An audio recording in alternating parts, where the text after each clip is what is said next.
Bonjour les amis. Vous êtes nombreux à poser la question suivante. Quelles sont les pièces en francs qui ont de la valeur?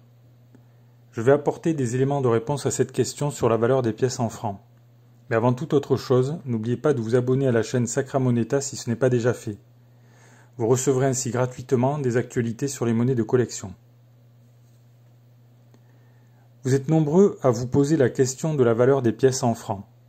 Il est assez difficile de répondre à cette question car entre sa création par Napoléon en 1803 et son remplacement par des pièces en euros en 2002, soit 199 ans ou pratiquement 2 siècles, des dizaines de types de pièces en francs différents ont été frappés. Le catalogue Lefranc répertorie pas moins de 554 types de pièces en francs.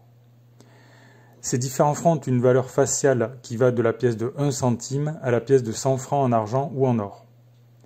Pendant ces 2 siècles d'existence du franc, des pièces ont été frappées dans de multiples métaux, le cuivre, le billon, le bronze, l'acier, le nickel, le cupro-nickel, le maillechort, le bronze-aluminium, l'aluminium, le zinc, le fer, mais aussi bien sûr l'or et l'argent.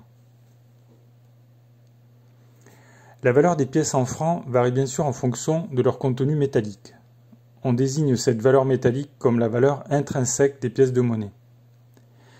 Pour savoir quelle est la valeur des pièces, on peut donc déjà les classer en 2 catégories. Les pièces qui contiennent du métal précieux, or ou argent, et les pièces frappées en vil métal ou métal ordinaire, comme par exemple le cuivre. Les pièces frappées en métal vil ont une valeur intrinsèque quasiment nulle. Ce n'est pas le cas par contre pour les pièces en or ou en argent qui valent toujours au minimum leur poids en métal précieux. Toutes les pièces françaises contiennent de l'or pur à 900 millièmes ou 90% si l'on préfère. Par exemple, une pièce de 20 francs hors coque frappée entre 1899 et 1914 pèse 6,45 g et contient 5,80 g d'or pur. Sa valeur intrinsèque est donc équivalente à 5,80 g d'or. Pour obtenir l'équivalent d'un lingot d'or pur de 1 kg, il faut accumuler pas moins de 173 pièces de 20 francs or. En ce qui concerne les pièces d'argent en francs, elles ont également été fabriquées au titre de 900 millièmes entre 1803 et 1863. À partir de 1866, le titre d'argent des petites pièces en francs jusqu'à une valeur de 2 francs a été abaissé à 835 millièmes. Ce titre a été repris pour les pièces de 5 francs sommeuses frappées au XXe siècle entre 1960 et 1969. Pendant l'entre-deux-guerres, entre 1929 et 1939, des pièces de 10 et 20 francs dites Turin, du nom de leur graveur, ont été frappées en argent au titre de 680 millièmes. Des pièces françaises en argent de 10 et 50 francs dites Hercule, ainsi que des pièces de 100 francs commémoratives ont été frappées dans la deuxième moitié du XXe siècle en argent pur à 900 millièmes. En résumé, les pièces en francs frappées en or ou en argent ont comme valeur minimum leur contenu en métal précieux. Cette valeur évolue en même temps que le cours des métaux précieux. Pour connaître cette valeur, qu'on appelle aussi la valeur intrinsèque des pièces de monnaie, il faut calculer le poids du métal précieux contenu par les pièces et suivre le cours de l'or et de l'argent. Les pièces en francs à valeur intrinsèque sont les pièces de 5 francs or, 10 francs or, 20 francs or, aussi connus sous le nom de Napoléon, 40 francs or, 50 francs or et 100 francs or. Les pièces en argent à valeur intrinsèque sont les pièces de 20 centimes jusqu'en 1889, les quarts de francs et les pièces de 25 centimes entre 1803 et 1848, les demi-francs et les pièces de 50 centimes et les pièces de 1 franc et 2 francs jusqu'en 1920. Rajoutons les pièces de 5 francs fabriquées entre 1795 et 1889. Pour le XXe siècle, il faut citer les pièces de 10 et 20 francs Turin déjà évoquées plus haut, ainsi que les pièces de 5 francs sommeuses, 10 francs Hercule et 50 francs Hercule. Pour finir, mentionnons les pièces commémoratives de 100 francs en argent frappées entre 1982 et 1997. Toutes ces pièces peuvent être envoyées au creuset pour être transformées en lingots d'or ou d'argent. Mais, dans la plupart des cas, envoyer les pièces à la fonte serait un crime, car les pièces n'ont pas seulement une valeur métallique intrinsèque, elles ont une valeur numismatique et patrimoniale.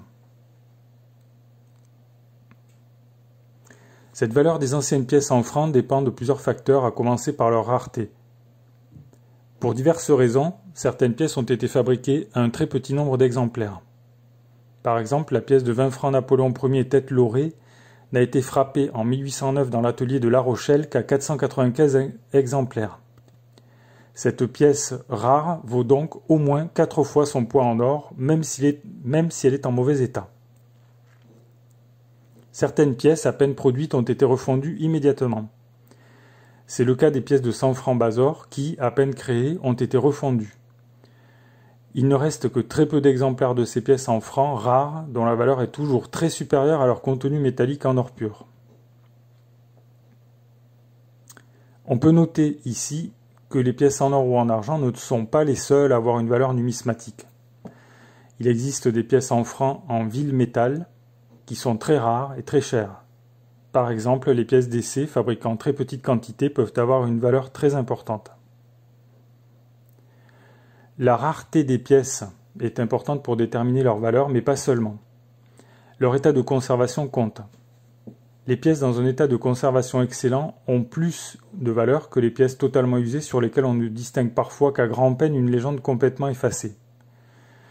À la rigueur, ces pièces, si elles sont composées de métal précieux, peuvent partir à la fonte. Enfin, il faut tenir compte d'un dernier élément, le marché. La rareté des pièces ne suffit pas pour leur attribuer une valeur importante. C'est le marché qui, en définitive, fixe la valeur réelle des pièces au moment de la vente. Le prix ainsi fixé ne dépend pas des prix réalisés dans le passé et ne préjuge pas des prix qui seront réalisés par une pièce équivalente dans le futur. Le marché des pièces, tout comme le prix des métaux précieux, varie dans le temps, parfois à la hausse, parfois à la baisse. Pour connaître la valeur des pièces en francs, il existe des catalogues qui répertorient les pièces, comme le Gadouri rouge ou le catalogue Le Franc. On y trouve des indications sur toutes les pièces en francs et leur rareté relative, les quantités fabriquées notamment. On trouve également des indications sur la valeur des pièces en francs sur un site comme Numista, qui indique toutes les caractéristiques des pièces ainsi que leur valeur métallique intrinsèque. Si vous souhaitez en savoir plus et acheter les livres évoqués ci-dessus, cliquez sur les liens sous la vidéo. Si cette vidéo vous a plu, n'oubliez pas de cliquer sur le pouce j'aime sous la vidéo. Vous pouvez bien entendu laisser vos questions, remarques ou commentaires dans le fil de discussion sous la vidéo. Merci pour votre attention et à bientôt.